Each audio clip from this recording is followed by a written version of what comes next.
ओम श्री परमात्मा नमः।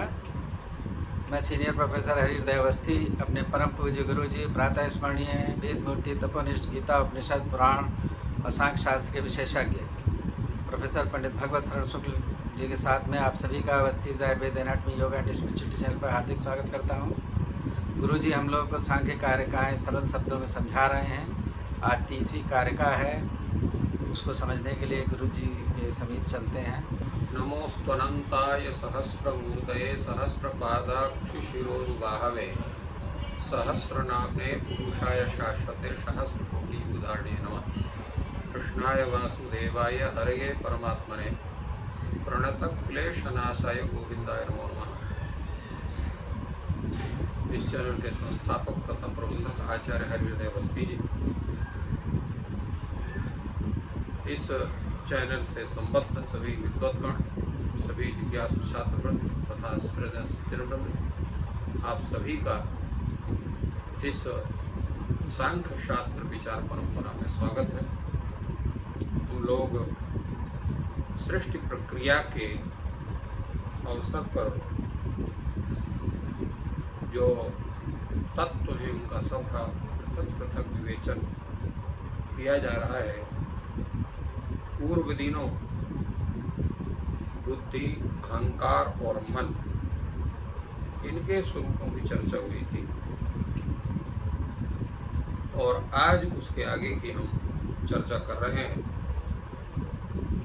आचार्य वाचस्पति मिश्र इस 30वीं कारिका के अवतरण में कर रहे हैं।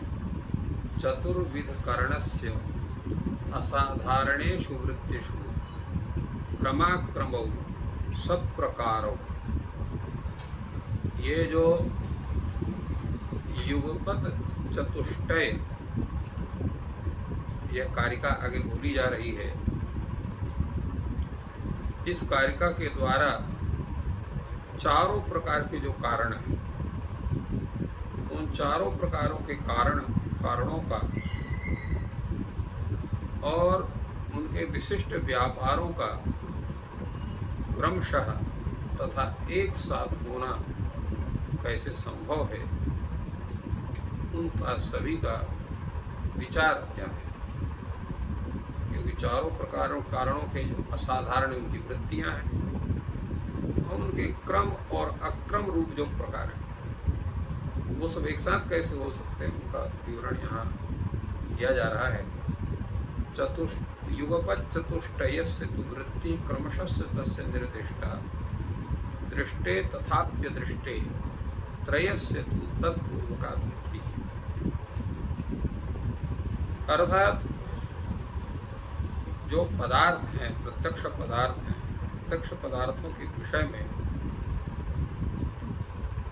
जो बाह्य तथा ये जो 3 अंतःकरण जिनकी चर्चा हुई, बुद्धि, अहंकार और मन, इन चारों के जो चारों ये हैं, इन चारों के जो कारण हैं, उनके हेतु हैं और उनका जो व्यापार है, तो व्यापार जो है कभी एक साथ और कभी क्रमशः होता है। चतुष्टय से तो युगपद वृत्ति क्रमशः निर्दिष्टा, इन चारों की अर्थात बाह्य स्वरूप जो हो गया और 3 अंतःकरण हो गए, तो ये 4 हुए। तो इन चारों का जो करण, चारों के करणों का जो व्यापार है, वह कभी कभी एक साथ होता है और कभी कभी क्रमशः होता है। और इसी प्रकार जो है वो 2 प्रकार का है। कभी कभी वो प्रत्यक्ष होता है और कभी कभी अपरोक्ष होता है, मैंने अप्रत्यक्ष होता है। दृष्टे तथाप्य दृष्टे, दृष्ट अर्थात प्रत्यक्ष और अदृष्ट अर्थात अप्रत्यक्ष। तो यह परोक्ष या अपरोक्ष भाव से भी जो है वो तीनों जो अंतःकरण है, त्रयस्य तत्पूर्वका वृत्ति, दृष्टे तथाप्य दृष्टे। दृष्ट माने प्रत्यक्षावस्था, अदृष्ट माने अप्रत्यक्षावस्था। त्रयस्य माने 3 अंतःकरणों की तत्पूर्विका वृत्ति ही, तीनों का व्यापार जो है वो प्रत्यक्ष पूर्वक ही होता है। जो तीनों का अंतःकरणों का जो व्यापार होगा ऐसे नहीं होता है, वो प्रत्यक्ष पूर्वक ही होता है। तत्पूर्व का दृष्टि, प्रत्यक्ष पूर्वक की दृष्टि होती है। इसका विवेचन आचार्य वाचस्पति मिश्र बड़े ही सुंदर ढंग से कर रहे हैं। वो कहते हैं दृष्टे तथा दृष्टे यथा संततम असांधकारे विद्युत संपात मात्रात् व्याघ्रमभिमुख मति सन्निहितं पश्यति तदा खल्वस्य आलोचन संकल्पाभिमानाध्यवसाया युगपदे प्रादुर्भवन्ति यतस्तत उत्प्लुत्य तत्स्थानादेक पदे पसरति। जैसे प्रत्यक्ष पदार्थ के विषय में एक साथ व्यापार कैसे हो, तो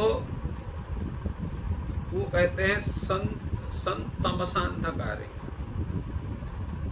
यथा तत्र जो है वहां पर भयंकर अंधकार, जिसको कहते हैं भादों की काली रात, जैसे या वस्या की रात को कह सकते हैं। तो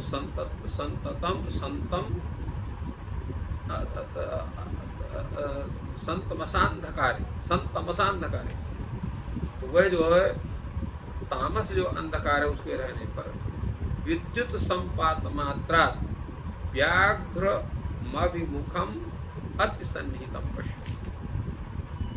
अगर कोई ऐसा व्यक्ति उस घने अंधकार में बैठा हो और जब बिजली चमके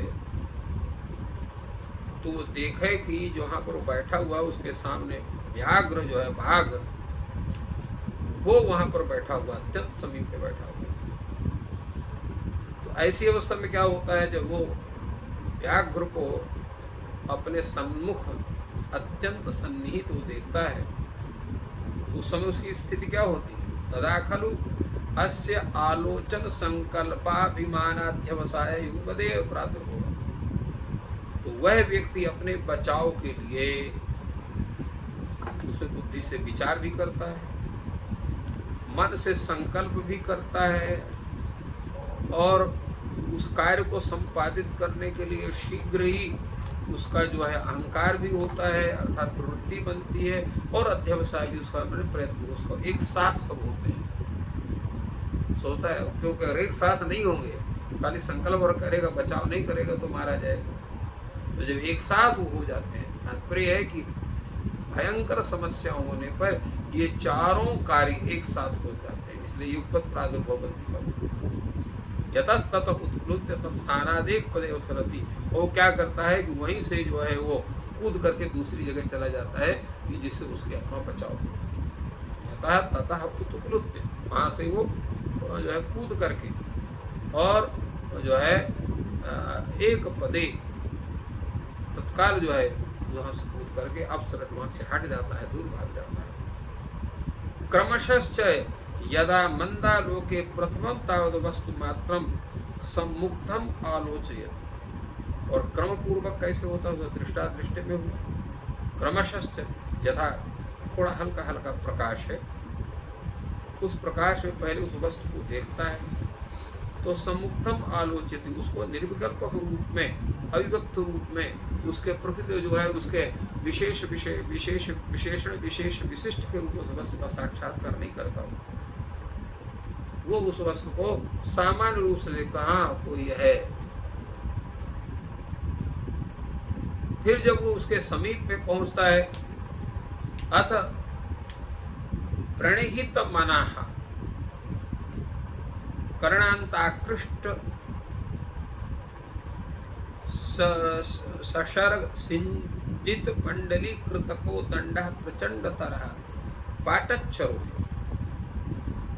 फिर वह जो है वो देखता है, और देख करके उसके समझ में आता है, एकाग्र मन से वो विचार करता है, अकर्णांत कृष्ट सशर सिंचित मंडली कृतको दंडः, यह कान तो खींचे हुए धनुष बाण में धनुष चढ़ा करके कोई है, कोई लुटेरा है।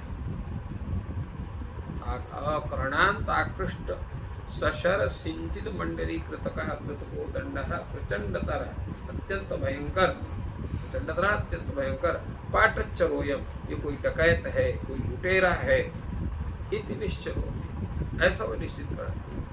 अथ च माम प्रत्येति ते मन्यते, और वो मेरे तरफ आ रहा है, मुझे लूटने के लिए आ रहा है, ऐसा वो सोचता है। फिर अथाध्यवस्यति, फिर वह निश्चय करता है मुझे क्या करना चाहिए। फिर अपसरा भीत स्थानात्, फिर वह भयभीत होकर के उस स्थान से भागता है। तो उसको समय मिलता है कार्य करने का। तो जहाँ पर वो अत्यंत अंधकार है, किसी जंगल स्थान में है और बिजली बड़ी जोर से चमकती है, तो उसको जो है वह जब भय स्थान में उसको व्याघ्र अत्यंत समीप बैठा मिलता है, तो एक साथ सभी उसके अंतःकरणों की प्रवृत्ति होती है और वहाँ से कूद करके वो भागता है। किंतु कभी वह कहीं रास्ते में आ रहा है, दूर से उसको कोई आदमी दिखाई पड़ता है तो पूछता है कोई आदमी दिखाई पड़ रहा है। जब कुछ और नज़दीक आता है तो सोचता है कि भाई ये तो हाथ धनुष बाण खींचे हुए और अपने शरीर को उस तरह से बनाए हुए मुझे लूटने के लिए कोई लगता है, कोई भयंकर लुटेरा है, आ रहा है, मेरे ही तरफ आ रहा है, ऐसा वो स्वीकार करता है। तो पहले उसका निश्चय होता है, फिर उसका जो है वो निश्चय, पहले निश्चय किया, फिर वो संकल्प किया, फिर इसका अध्यवसाय किया और अध्यवसाय करके वहाँ से भागता है। तो ये प्रक्रिया होती है क्रमशः होने वाली प्रक्रिया। परोक्षे तो अंतःकरण त्रस्य बाह्येन्द्रिय वर्जम वृत्तिरित्या। तो ये जो चारों वृत्तियां होती हैं, बाह्य वृत्ति और तीनों अंतःकरण की वृत्तियां, ये चारों वृत्तियां होती हैं प्रत्यक्ष के विषय अर्थात दृष्ट के विषय। किंतु अदृष्ट में क्या होता है? अदृष्ट में बाह्य इंद्रिय का स्वरूप नहीं हो सकता है, उनका इंद्रियों का स्वरूप नहीं हो सकता। क्यों नहीं हो सकता है? कि वो तो अदृष्ट अवस्था। परोक्षे तो अंतःकरण त्रय से बाह्य इंद्रिय वर्जम वृत्ति ही, परोक्षावस्था में अंतःकरण तीन की ही वृत्ति होती है, उसे बाह्य इंद्रियों की परिकल्पना नहीं बन सकती है। अदृष्टे त्रय से तत्पूर्विका वृत्ति, अदृष्ट में अर्थात परोक्ष में केवल जो वृत्ति होती है वो प्रत्यक्ष पूर्विका वृत्ति त्रयस्य भवति। त्रयस्य नाम त्रयस्य अर्थात अंतःकरण त्रयस्य, अर्थात बुद्धि की, अहंकार की और मन की तीन वृत्तियां होती है, बाह्य इंद्रियों की वृत्तियां नहीं होती है। अंतःकरण त्रयस्य युगपद क्रमेण च वृत्ति दृष्ट पूर्विका। तो अंतःकरण की भी जो वृत्तियां होती हैं वो एक साथ भी होती हैं और जो है क्रमशः भी होती है। तो जैसे एक साथ का स्वरूप कैसे बनेगा और क्रमशः कैसे बनेगा? अंतःकरण त्रयस्य युगपद क्रमेण से वृत्ति ही दृष्ट पूर्विका होती। तो अनुमानागम स्मृतया ही परोक्षेर्थे दर्शन पूर्वा प्रवर्तते। तो इसमें जब होता है, यह तो अनुमान होता है, यह तो आगम प्रमाण होता है, यह तो स्मृति प्रमाण से ज्ञान होता है। अर्थात हम अनुमान करते हैं कि यहाँ पर ऐसा होना चाहिए था, ऐसा है इसलिए ऐसा होना है। ये आगम का अर्थात शास्त्र प्रमाण हो गया। स्मृति का तात्पर्य हुआ कि स्मरण पूर्व में उसको देखा गया है और उसे संबंधित किसी वस्तु को देखा गया तो उसका भी स्मरण होता है, क्योंकि एक संबंधी ज्ञानम अपर संबंधी ज्ञान स्मारयति। तो इस तरह से इनकी प्रवृत्ति होती है और इसके बिना कोई ऐसा कारण नहीं है कि जहाँ पर हमको अदृष्ट की प्रतीति हो। नान्यथा यथा दृष्टे तथा अदृष्टे इति योजना। जैसे दृष्ट में जो है तत्पूर्व का वृत्ति हो, वैसे अदृष्ट में भी दृष्ट पूर्व का वृत्ति होती है, अर्थात उनके स्वरूप होते हैं। इस पर ये समाधान आचार्य के द्वारा यहाँ पर किया गया। तो इस प्रकार यहाँ पर आचार्य वाचस्पति मिश्र ने इन कारिकाओं, इस कारिका का पूर्ण विवेचन किया कि किस तरह से जो है प्रत्यक्षावस्था में युगपत प्रवृत्ति कैसे होती है और क्रमशः प्रवृत्ति कैसे होती है। इसी तरह से जो है अप्रत्यक्षावस्था में भी किस तरह से प्रवृत्ति होती है वृत्ति और किस तरह से क्रमशः प्रवृत्ति हो जैसी युगपत प्रवृत्ति होती है। इनका सबका समाधान यहाँ पर आचार्य वाचस्पति मिश्र ने पूर्ण रूप से उपस्थापित किया। तो इस प्रकार गुरु जी ने बहुत ही सरल शब्दों में इस कारका का अर्थ बताया कि प्रत्यक्ष और अंतःकरण चतुष्टय मिलकर के किस प्रकार से प्रवृत्ति होती है, और जब प्रत्यक्ष नहीं होता तब अंतःकरण किस प्रकार से क्रियाशील होता है, प्रवृत्ति होती है। आपका दिन शुभ हो, ईश्वर आपकी सहायता करें। धन्यवाद।